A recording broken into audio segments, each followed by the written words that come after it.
to connect a region of over 600 bridges between our lands.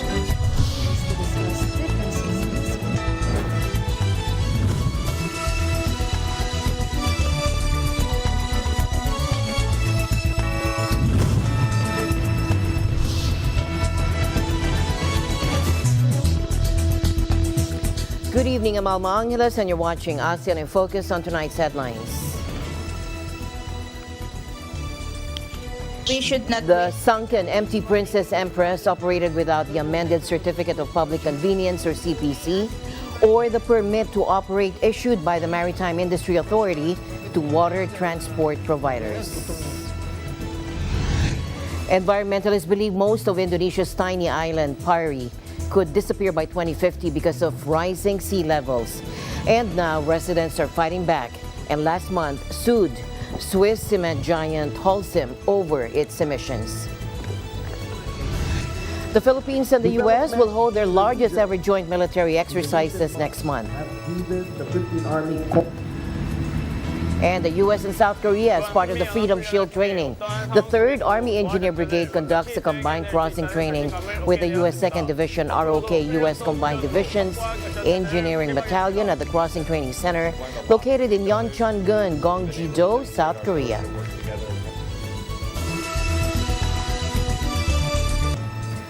First in our news, the effort to claim $1 billion indemnity from insurance taken out by the owners of the sunken boat spilling oil in Mindoro Oriental faces an uphill climb.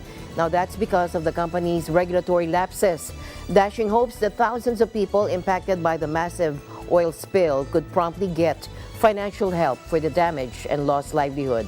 MT Princess Empress operated without the amended Certificate of Public Convenience or CPC or the permit to operate issued by the Maritime Industry Authority to water transport providers. Now this surfaced during a public hearing by the Senate Committee on Environment and Natural Resources and Climate Change on the escalating oil spill from the sunken tanker that is now causing damage to the marine ecosystem and biodiversity in Oriental Mindoro and other areas. Take a look.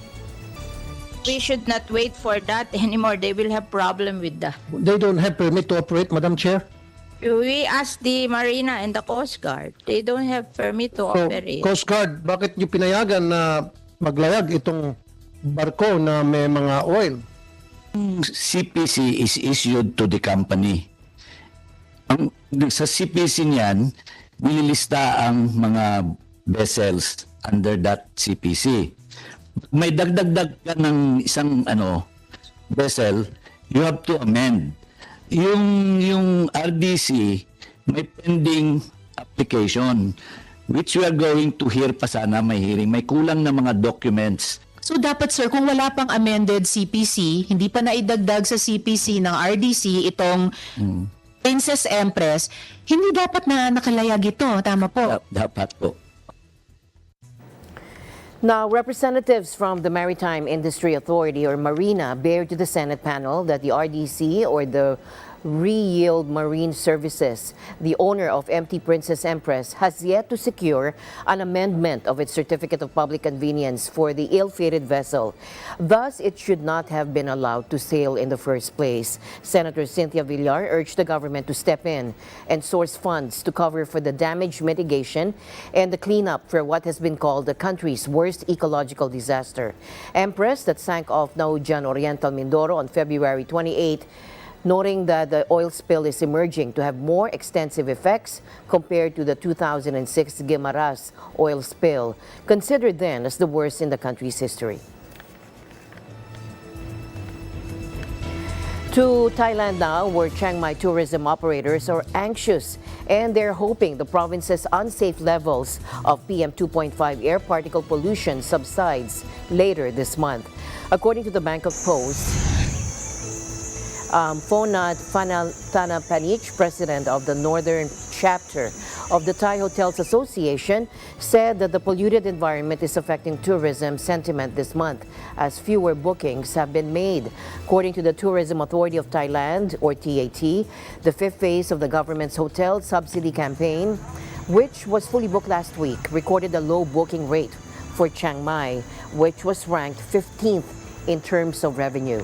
Prior to the pandemic, the Songkran holiday in Chiang Mai helped most hotels to record occupancy rates of more than 90% as various cultural and entertainment events were organized. Chiang Mai attracts roughly 10% of its foreign tourists during March, with a combination of Asian and European tourists visiting the city. More than 1.3 million people have fallen sick in the kingdom since the start of the year as a result of air pollution, with nearly 200,000 admitted to hospital this week alone, according to the Public Health Ministry. Kang Krai Tamay Song, a doctor of the Health Ministry, are urging children and pregnant women to stay indoors. To the U.S. now, where powerful major storms are hitting both the east and west coasts. The double whammy, as the National Weather Service calls it, is the latest in an unusual series of weather fronts to have rocked the country simultaneously. First, a nasty nor'easter is crawling its way across New England. Take a look. I was expecting something. I don't know if I was expecting this necessarily. The school was closed and daycare was closed, so I figured it was probably going to be pretty serious. And this is the first chance I've had to get outside, and it's actually a lot more than I was anticipating. So.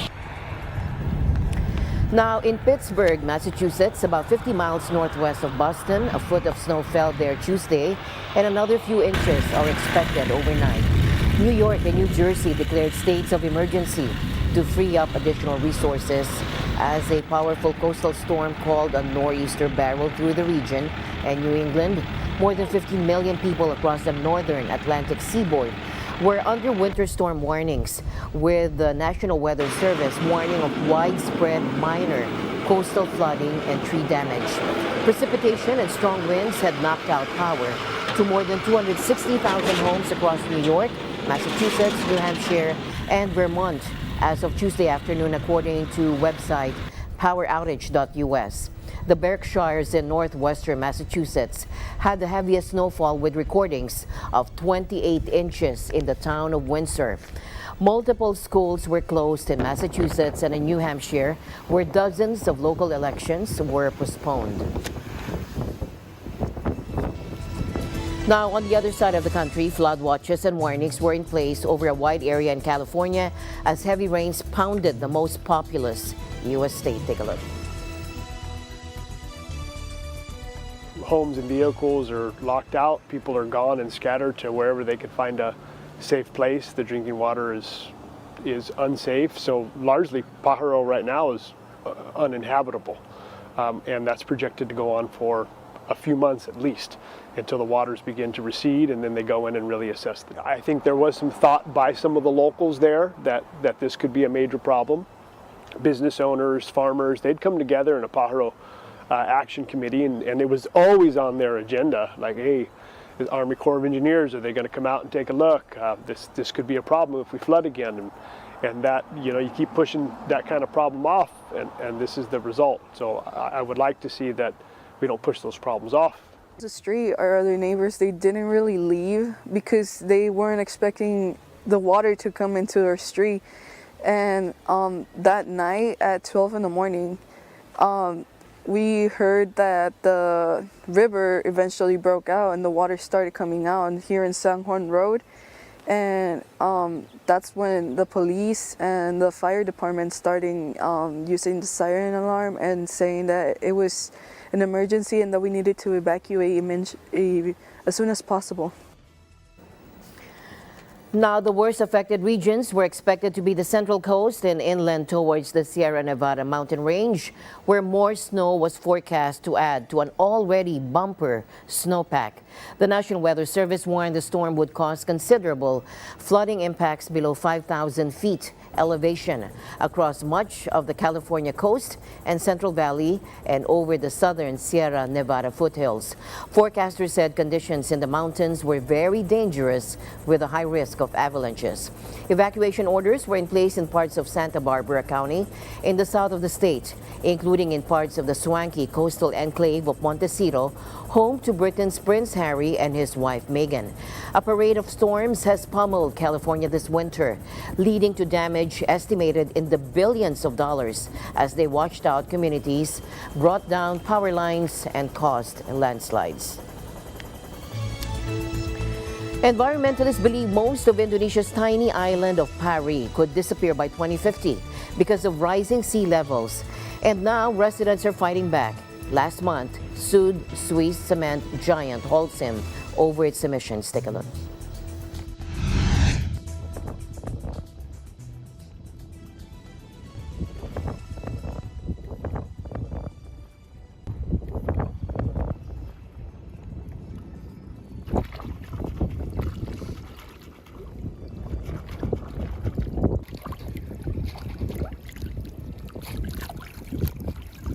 Ini pohon yang mati, sudah mati kan ininya. Tadinya di posisinya ada di daratan. Sekarang udah tumbang. Nah, ini akar-akar pohon yang masih hidup, ini akar-akarnya udah pada sampai sini kan, ya udah keluar gitu. Nanti ketika ada rob lagi gitunya, dia lama-lama yang pohon ini bakal tumbang, yang pohon ini bakal tumbang, orang akarnya aja udah kelihatan kayak gini kayak gitu.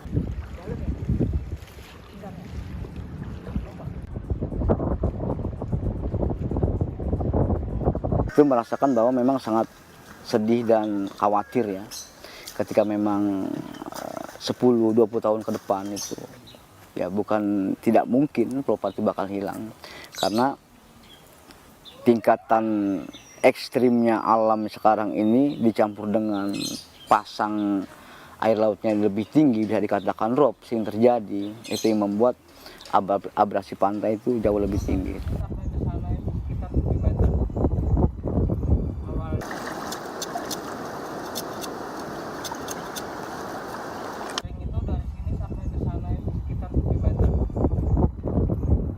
Itu yang mana Pak, tunjuk? Ini. Tuh. Bisa. Kalau memang itu penyebabnya ya tolonglah gitu kan. Hentikan produksi yang menyebabkan perubahan iklim. Seperti itu, jangan sampai terjadi tenggelam apalagi dalam waktu dekat gitu kan. Kita nggak suka itu gitu kan. Karena kita sekarang aja ini kan udah penuh kegelisahan nih gitu kan, takutnya lagi anak-anak tidur nggak taunya air naik misalkan.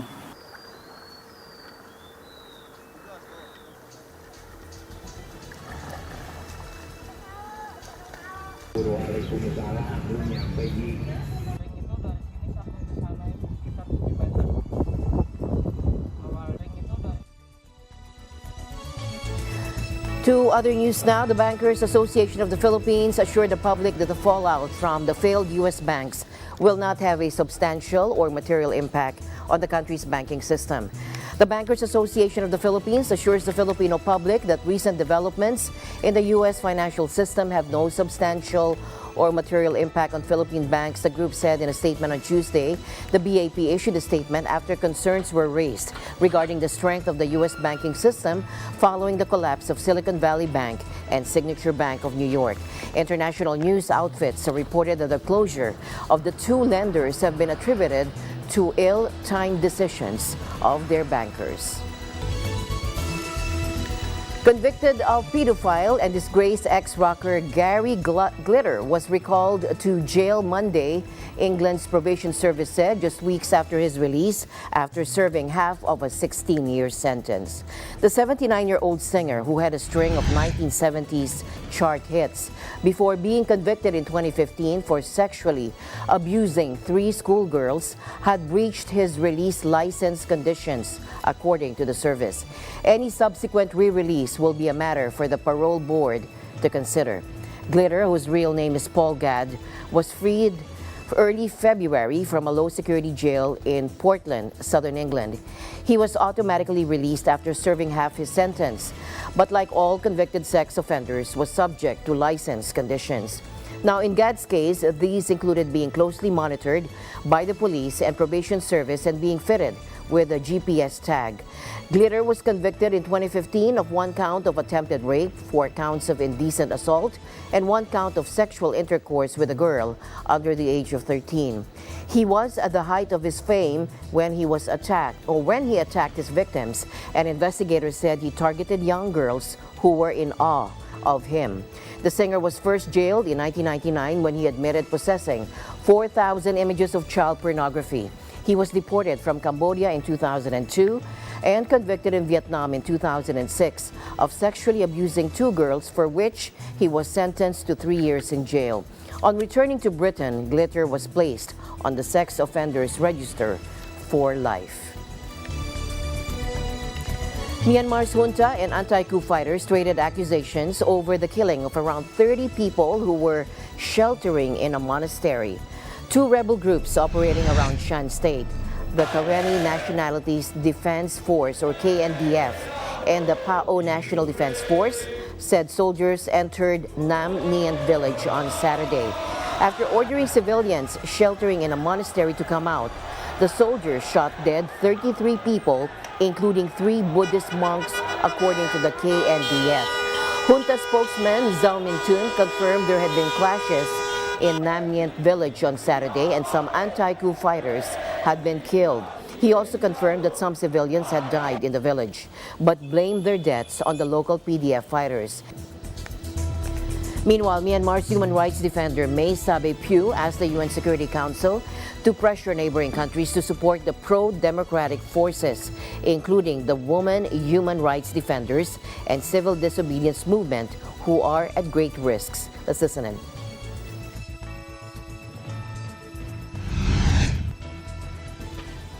It is a must to end militarism and the impunity enjoyed by the military for their actions.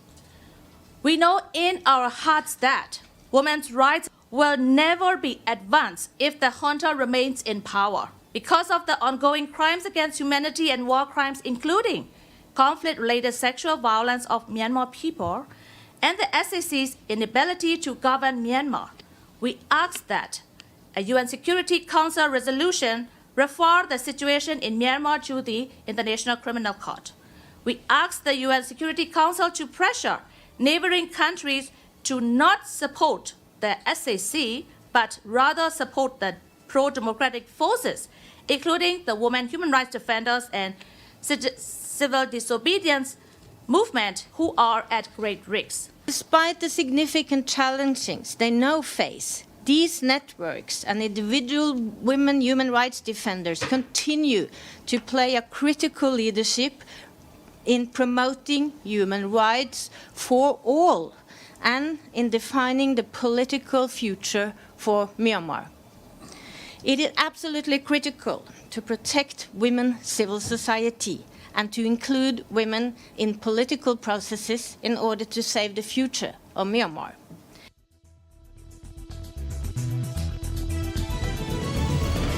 The Philippines and the U.S. will hold their largest ever joint military exercises next month.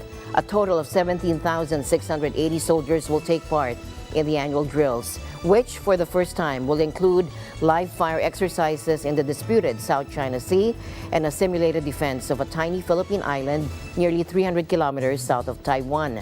The countries will also stage an amphibious landing on the western island of Palawan, the closest Philippine landmass to the Spratly Islands, a flashpoint for Beijing and Manila. Take a look. Developments in the region in the recent months have given the Philippine Army cause to shift its focus from internal security to territorial defense.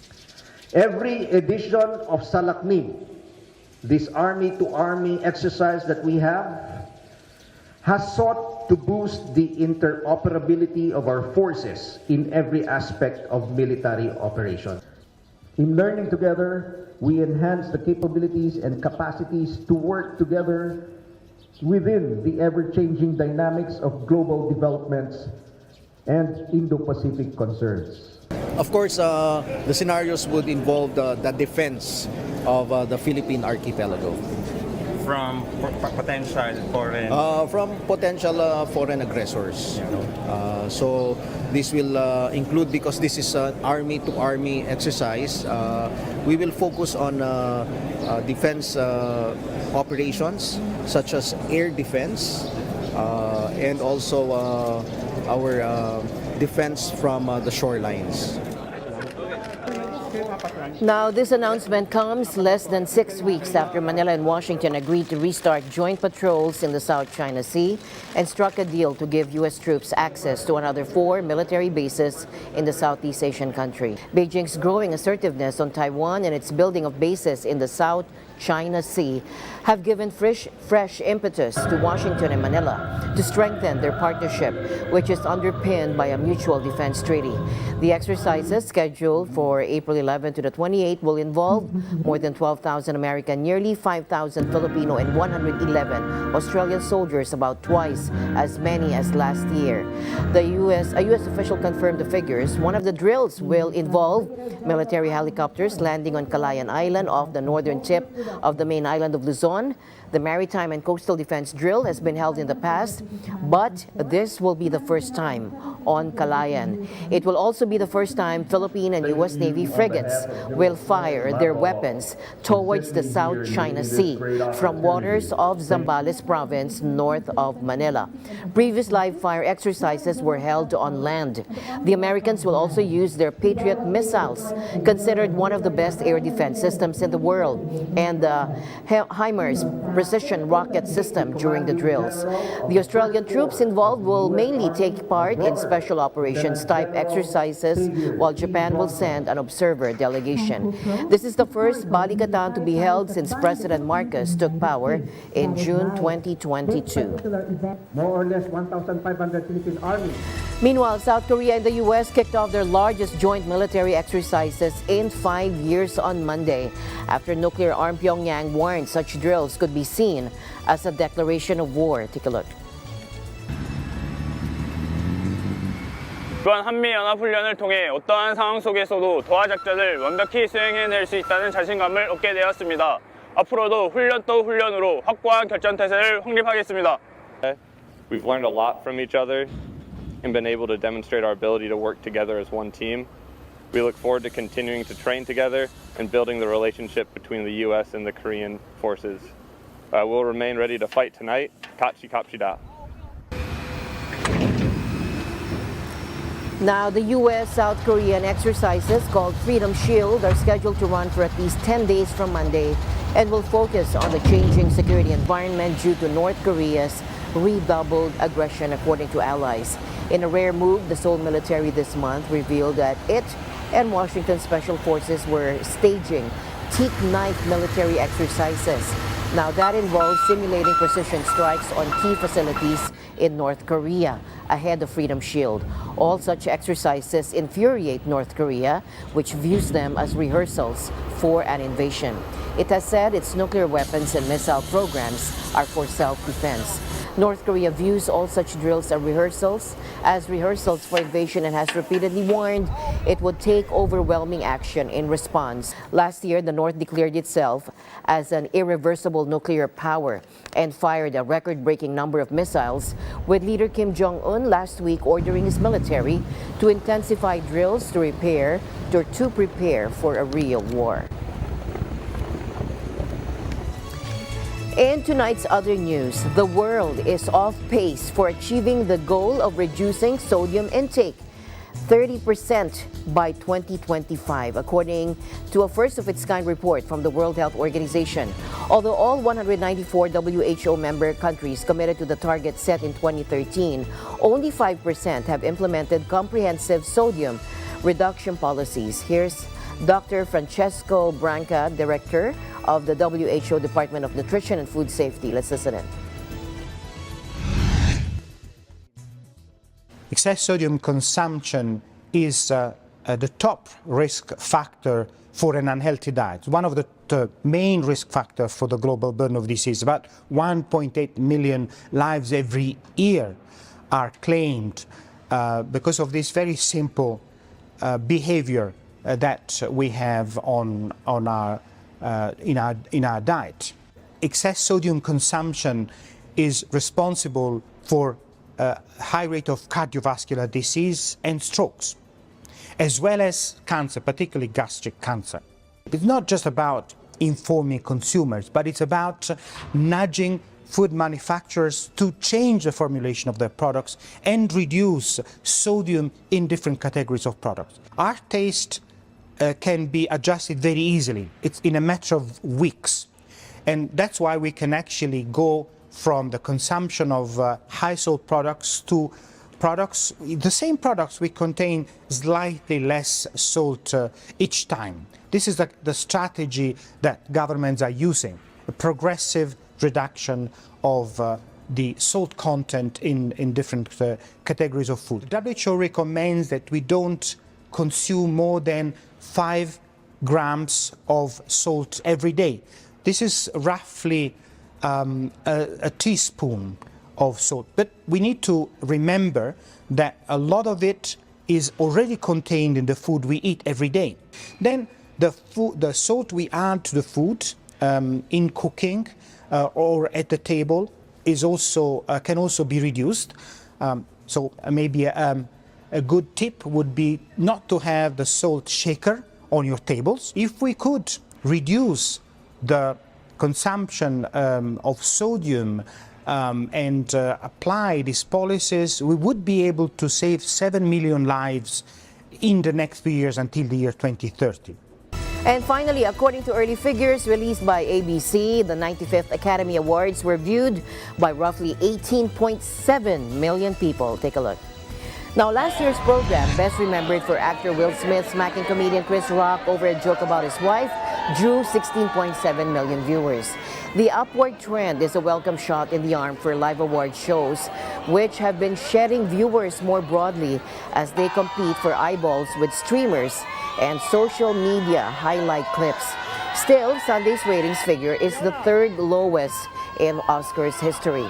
Ratings for the Oscars have been critically lower in recent years, hitting a record low in 2021 of 10.5 million viewers and a 2.2 rating among the key adults 18 to 49 demographic.